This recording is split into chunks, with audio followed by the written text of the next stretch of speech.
مولاي صل وسلم دائما ابدا على حبيبك. Assalamualaikum warahmatullahi wabarakatuh. Jamaah salat subuh yang dirahmati Allah Subhanahu wa taala.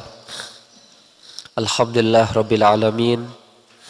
Senantiasa kita bersyukur kepada Allah Subhanahu wa taala atas limpahan rahmat dan karunia-Nya sehingga kita dapat berkumpul kembali dalam majlis ilmu ini. Jamaah salat subuh yang dirahmati Allah Subhanahu wa taala, kita lanjutkan kembali pengajian Jumat subuh pagi kita. Kita masuk hadis nomor 982. Sekali lagi hadis nomor 982. Bismillahirrahmanirrahim. Qala Rasulullah sallallahu alaihi wasallam. Rasulullah sallallahu alaihi wasallam bersabda, "Lau qila li ahli nar," seandainya dikatakan kepada penduduk neraka itu,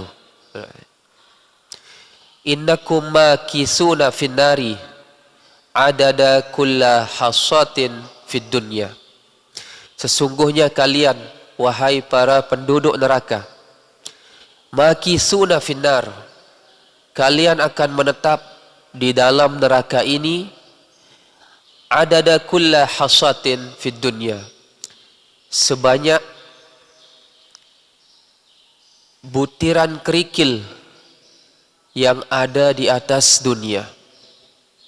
La farihun, maka penduduk neraka itu pasti akan senang. Jadi seandainya ditanya kepada penduduk neraka, wahai penduduk neraka, sesungguhnya kalian akan tinggal di dalam neraka ini sebanyak butiran-butiran kerikil yang ada di atas dunia. Tentu penduduk neraka itu akan senang. Mengapa mereka senang? Karena butiran kerikil atau batu-batu kerikil yang ada di atas dunia ini bisa dihitung. Nah, dengan jumlah kerikil yang bisa dihitung di atas dunia ini, berarti mereka juga memiliki waktu untuk tinggal di dalam neraka. Nah, setelah jumlah butiran kerikil itu kira-kira habis dihitung, maka habis pula keadaan mereka di dalam neraka. Nah, itu maksudnya mereka pasti akan senang. Walau qila li ahlil jannah.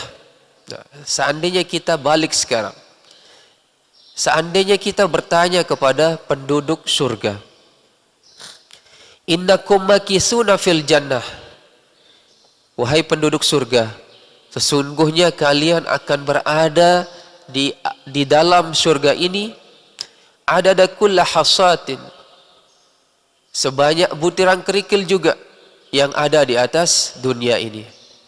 Lahazinun. Nah, penduduk surga itu pasti akan merasa sedih. Karena ukuran mereka tinggal di atas atau di dalam surga itu ditentukan oleh banyaknya butiran kerikil yang ada di atas dunia. Seandainya butiran kerikil itu habis dihitung, tentu usia atau umur mereka tinggal di dalam surga itu akan selesai. Walakin, akan tetapi, ju'ila lahumul abadah, dijadikan oleh Allah bagi mereka, yaitu penduduk neraka dan penduduk surga itu abadah, yaitu selama-lamanya. Nah, jadi hadis ini memberikan kita perumpamaan, ada berita gembira yang diterima oleh penduduk neraka dan ada juga berita yang sedih yang didapat oleh penduduk surga. Jadi seandainya hadis ini benar-benar terjadi, tentu Allah akan mengingkari apa janjinya yang ada di dalam Al-Quran. Akan tetapi tidak akan terjadi itu selama-lamanya. Apa yang ada di dalam Al-Quran itu, itulah yang menjadi patokan atau pegangan kita. Karena sesungguhnya orang-orang musyrik, orang-orang yang tidak beriman kepada Allah waktu di dunia itu, mereka akan kekal selama-lamanya di dalam neraka. Begitu pula orang yang senantiasa beramal soleh, berbuat kebaikan, berbuat kebajikan di atas dunia, maka mereka akan kekal selama-lamanya di dalam syurga. Nah, inilah maksud dari hadis ini. Jadi, setiap sesuatu yang ada di atas dunia ini, contohnya yaitu butiran kerikil, seandainya itu bisa dihitung, maka bisa dihitung. Kemudian itu diberikan kepada penduduk neraka, wahai penduduk neraka, ini butiran kerikil yang kami hitung waktu di dunia dulu. Maka jumlah butiran kerikil inilah yang menentukan kalian berada di dalam neraka. Mereka senang. Akan tetapi sebaliknya, jikalau berita itu kita sampaikan kepada penduduk surga, tentu mereka akan bersedih. Itulah perbandingannya antara penduduk neraka dan penduduk surga jikalau didatangkan dengan satu berita atau kabar yang sama. Rawahu Tabrani an Ibnu Mas'ud. Hadis ini diriwayatkan oleh At-Tabrani dari Ibnu Mas'ud. Selanjutnya hadis nomor 983.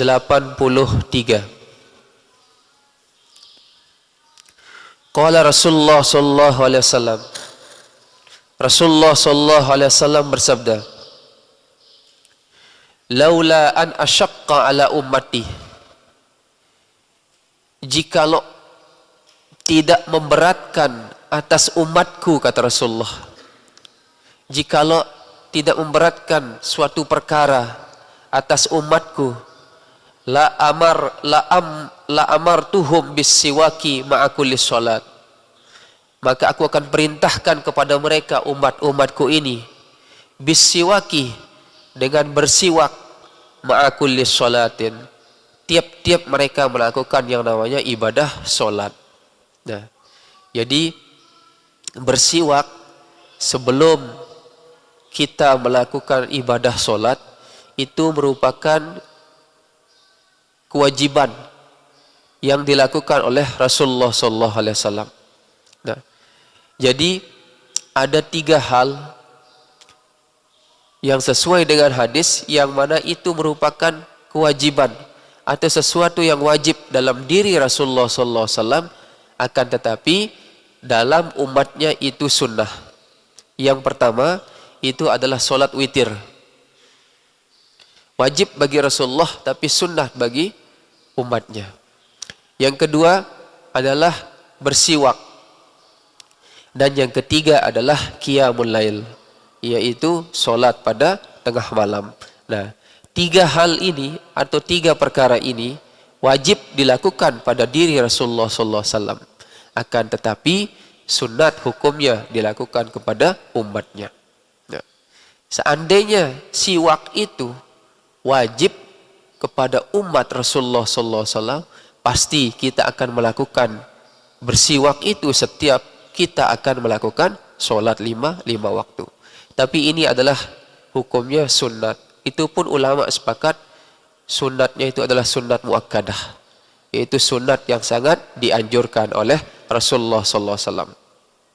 Nah, adapun manfaat siwak atau kita bersugi itu, yang pertama itu menjaga kebersihan yang ada dalam mulut kita. Karena setiap makanan yang masuk ke dalam mulut kita itu pasti membawa yang namanya kuman atau penyakit. Maka dengan kita bersiwak, kuman yang datang melalui makanan yang kita makan itu akan hilang.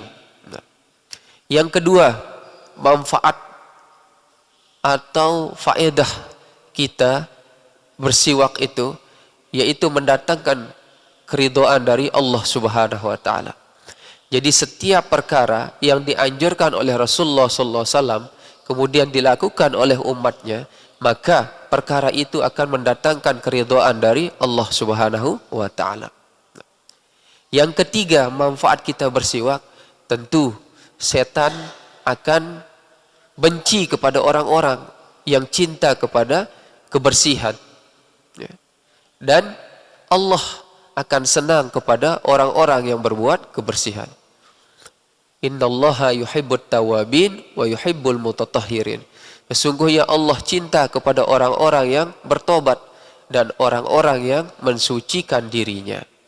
Nah, jadi manfaat dari siwak ini paling tidak kita dapat mengambil kesimpulan yaitu 3. Yang pertama tadi yaitu bisa menghilangkan segala penyakit yang datangnya dari makanan yang kita makan. Yang kedua, mendatangkan keridhaan dari Allah Subhanahu wa taala. Nah, yang ketiga yaitu tentu syaitan tidak senang terhadap perkara-perkara yang dilakukan oleh umat Nabi Muhammad SAW berupa sunnah-sunnah beliau.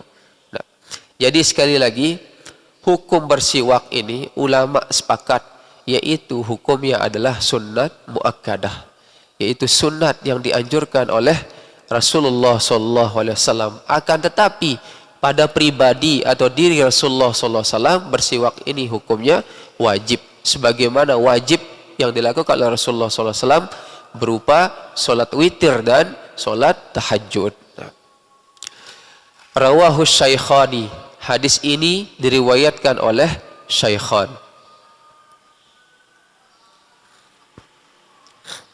Selanjutnya hadis nomor 984.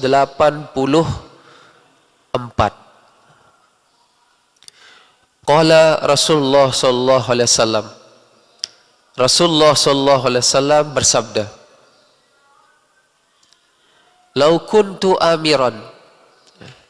Seandainya kata Rasulullah, aku perintahkan ahadan kepada salah seorang ayyasjuda li ahadin, bahwasanya dia sujud kepada seseorang juga, la amartun nisaa, maka aku perintahkan kepada wanita-wanita atau istri-istri itu ayyasjudna li azwajihinna, untuk mereka sujud kepada suami-suami mereka. Nah, jadi ini perintah yang diawali dengan kalimat pengandaian. Jadi kalimat lau di dalam hadis ini menunjukkan seandainya bisa terjadi. Nah, seandainya perintah dari Rasulullah SAW untuk sujud kepada manusia, maka aku perintahkan kepada istri-istri itu untuk sujud kepada suami-suaminya. Nah, ini perintah dari Rasulullah SAW. Lima ja'alallahu lahum, daripada sesuatu yang telah ditetapkan oleh Allah bagi mereka, yaitu suami-suami, alaihinna, atas istri-istri mereka itu, minal haqqi, daripada kebenaran-kebenaran. Jadi Allah telah menetapkan kepada kita kaum laki-laki, kepada suami-suami, yaitu kewajiban kita kepada istri, kewajiban kita kepada anak. Nah, atas dasar kewajiban inilah, atas dasar kewajiban yang berat inilah, maka Rasulullah SAW memandang seandainya seorang istri itu disuruh sujud kepada suami, maka aku perintahkan istri itu sujud kepada suami. Karena saking beratnya tanggung jawab seorang suami kepada keluarganya. Nah, tanggung jawab itu kelak akan dipertanggungjawabkan juga di hadapan Allah Subhanahu wa taala. Nah, akan tetapi kan tidak mungkin seorang makhluk sujud kepada makhluk, seorang hamba sujud kepada seorang hamba. Nah, itu tidak mungkin. Hanya kepada Allah lah tempat kita bersujud. Jadi asbabul wurud dari hadis ini, atau sebab-sebab Nabi mengeluarkan hadis ini, ketika datang seorang sahabat kepada Rasulullah SAW, yang mana sahabat itu baru pulang dari sebuah kota. Kemudian begitu pulang dari sebuah kota itu, beliau menemui Rasulullah SAW, kemudian bersujud di hadapan Rasulullah SAW. Nah, kemudian Rasulullah SAW bertanya, apa yang kau lakukan sehingga engkau bersujud di hadapanku? Maka sahabat itu menjawab, pada waktu aku pergi di sebuah kota itu, aku melihat bahwa ada beberapa orang sujud di depan para rahib. Nah, jadi beberapa orang sujud di depan para rahib atau pemuka-pemuka agama Yahudi. Nah, sehingga atas dasar itulah aku datang kepadamu, wahai Rasulullah, untuk sujud sebagaimana sujudnya mereka kepada rahib atau pemuka-pemuka Yahudi. Maka Rasulullah SAW bersabda dengan mengeluarkan hadis ini. Seandainya aku perintahkan kepada seseorang untuk sujud kepada seseorang, maka cukuplah aku perintahkan seorang istri untuk sujud kepada seorang suami. Karena saking besarnya tanggung jawab seorang suami kepada keluarganya. Nah, ini asbabul wurud dari hadis nomor 984 ini. Rawahu Abu Daud. Hadis ini diriwayatkan oleh Abu Daud. Selanjutnya hadis nomor 985.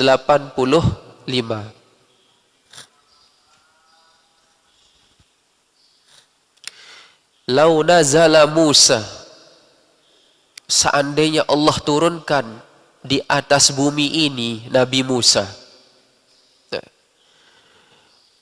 fa'attaba'tumuhu, kemudian kalian wahai umatku, kata Rasulullah, mengikuti ajaran Nabi Musa, wa taraktumuni, dan kalian meninggalkan aku, kata Rasulullah, la dalaltum, nah pasti kalian termasuk orang-orang yang sesat.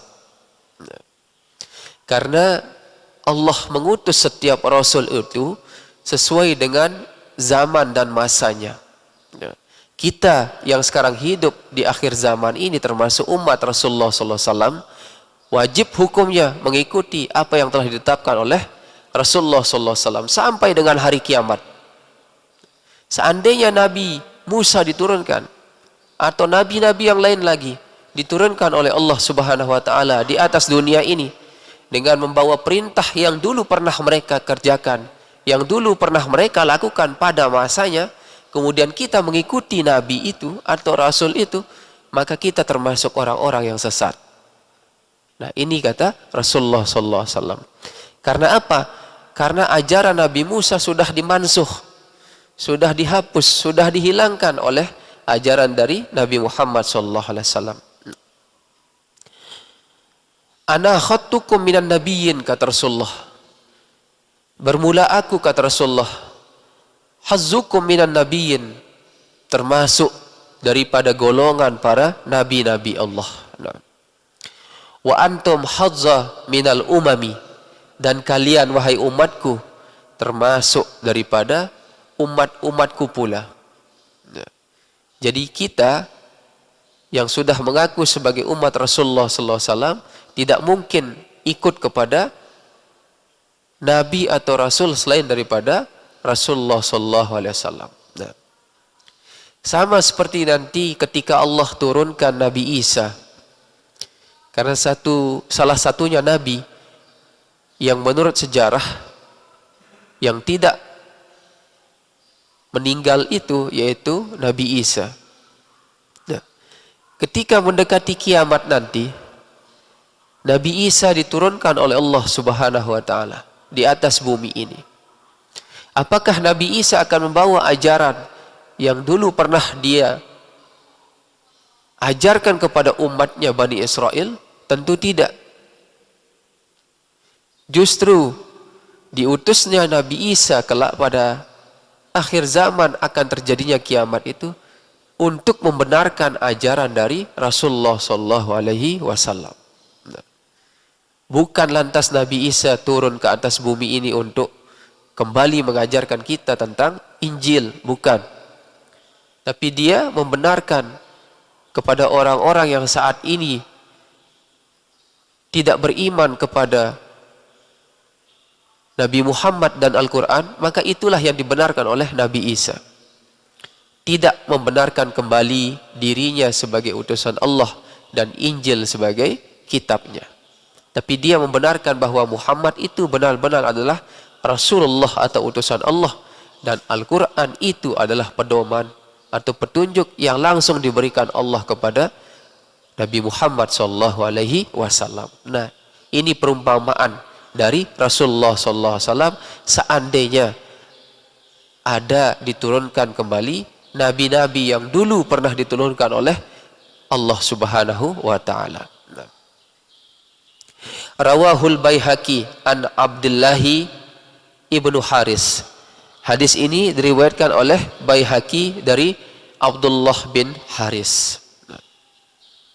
Jadi apapun yang terjadi di atas dunia ini, yang mengaku diri sebagai nabi atau rasul, walaupun dia mengaku diri bertemu dengan Allah langsung dan memperoleh kitab, maka itu jangan sekali kita percayai.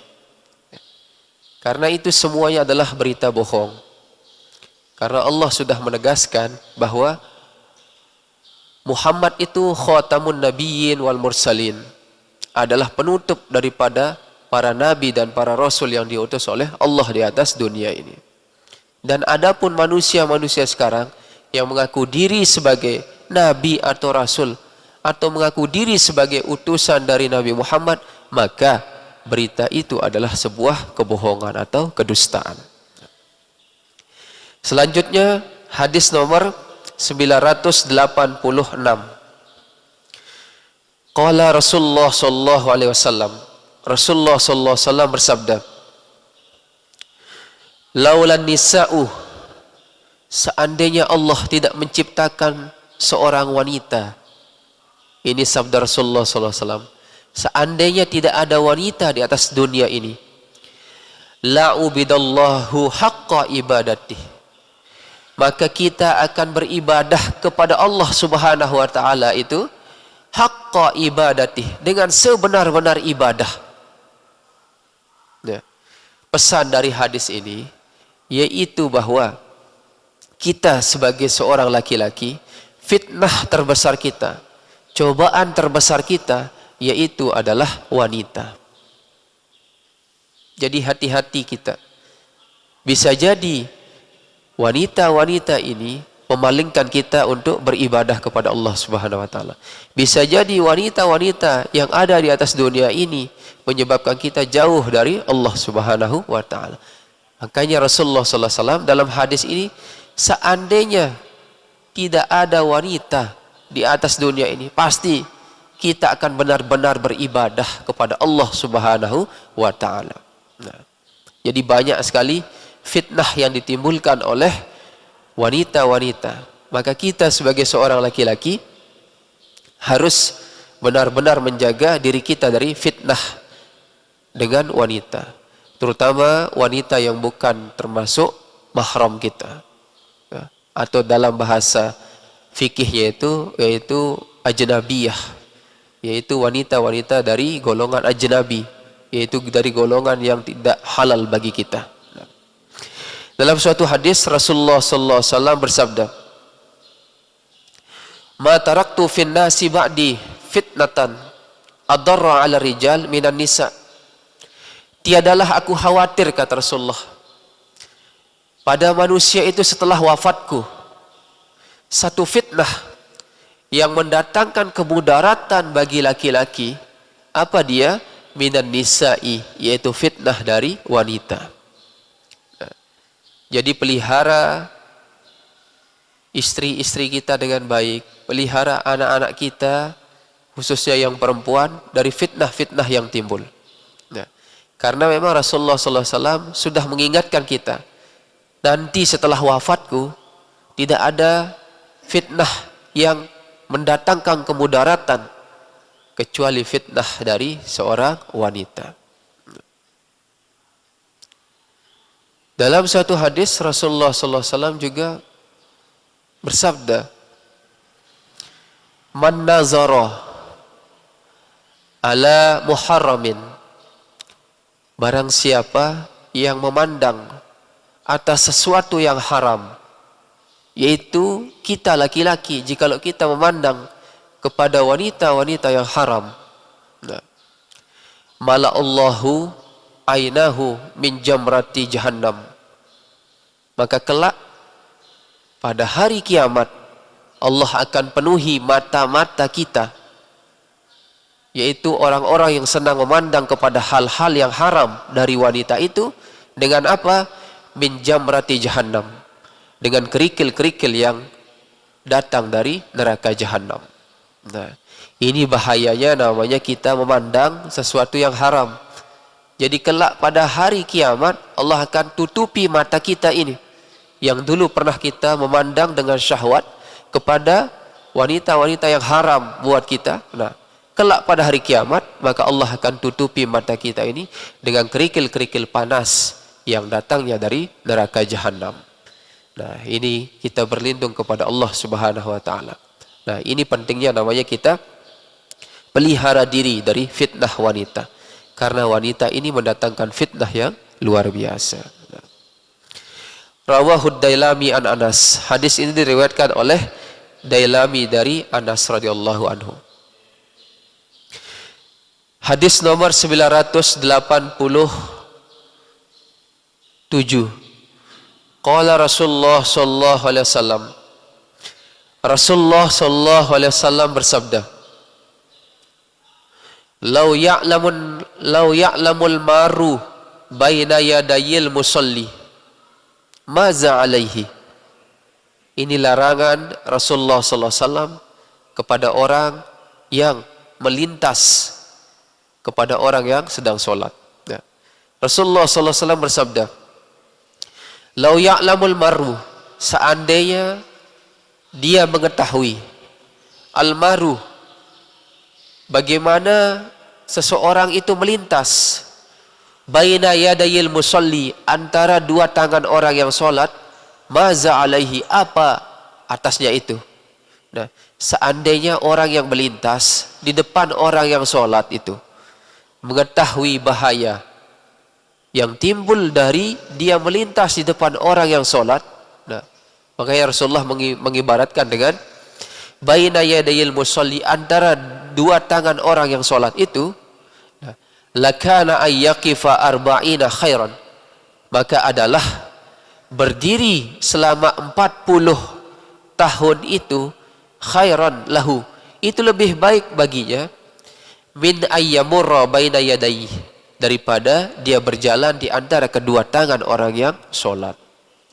Jadi ini tegas larangan Rasulullah sallallahu alaihi wasallam.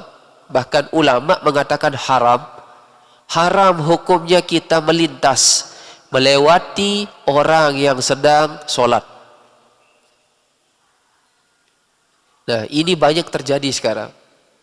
Karena keterbatasan ilmu agama, kemudian setelah kita selesai sholat, kita tidak tahu ada orang masbuk di belakang kita. Nah, kita melintas di depan orang yang sholat.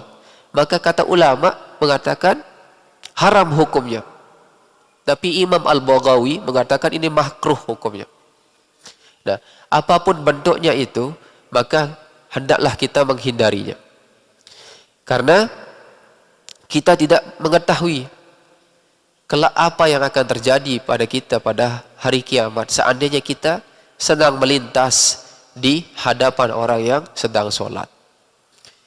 Nah, ini pentingnya, makanya jangan sekali-kali setelah kita selesai sholat itu kita terburu-buru untuk meninggalkan tempat sholat kita. Hendaklah kita setelah selesai sholat itu berzikir kepada Allah Subhanahu wa taala, agar batin kita ini tidak kosong. Dan kelak pada hari kiamat, tempat di masjid ini yang kita gunakan untuk berzikir kepada Allah Subhanahu wa taala setelah kita selesai sholat, itu akan menjadi saksi di hadapan Allah Subhanahu wa taala.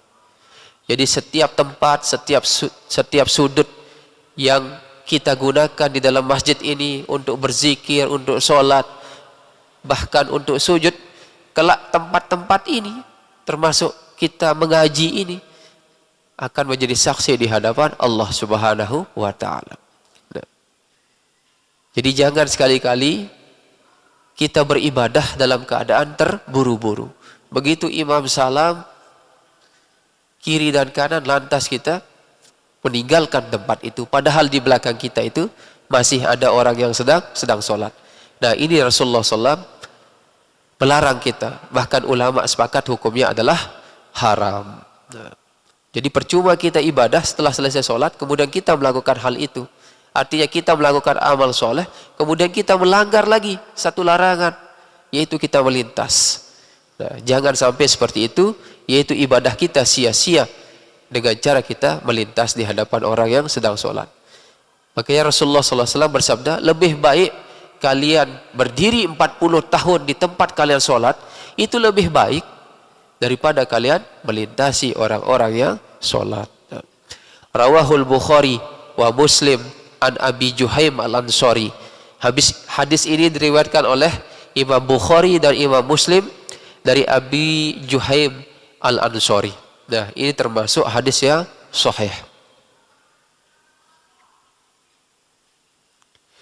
Selanjutnya hadis nomor 988. Qala Rasulullah sallallahu alaihi wasallam. Rasulullah sallallahu alaihi wasallam bersabda, "Lau kana li ibni Adam," seandainya yang namanya anak cucu keturunan Adam ini, wadiyani, memiliki dua lembah, min malin, daripada harta, yaitu dua lembah yang mana lembah itu terkandung emas dan perak, la abtagha salisan. Nah, niscaya mereka akan mencari lembah yang ketiga yang berisi emas dan perak. Wala yamla'u jaufa ibnu Adam, maka tidaklah akan penuh yang namanya rongga-rongga ibnu Adam ini, illa turabu, kecuali ditutup dengan tanah. Jadi ini peringatan bagi kita dari Rasulullah SAW. Sifat manusia ini ada namanya sifat tamak. Sifat tamak adalah sifat yang tidak pernah puas dengan apa yang ia miliki. Kemudian dari satu hal yang ia miliki itu, ingin memiliki hal yang lain lagi. Nah, sehingga Rasulullah SAW mengibaratkan, seandainya ibnu Adam, anak Adam ini diberikan dua lembah emas dan perak, padahal dia sudah memiliki yang seandainya dia gunakan tidak akan habis. Nah, kata Rasulullah, la abtagha salisan, pasti mereka akan mencari lagi lembah yang berisi emas dan perak yang ketiga.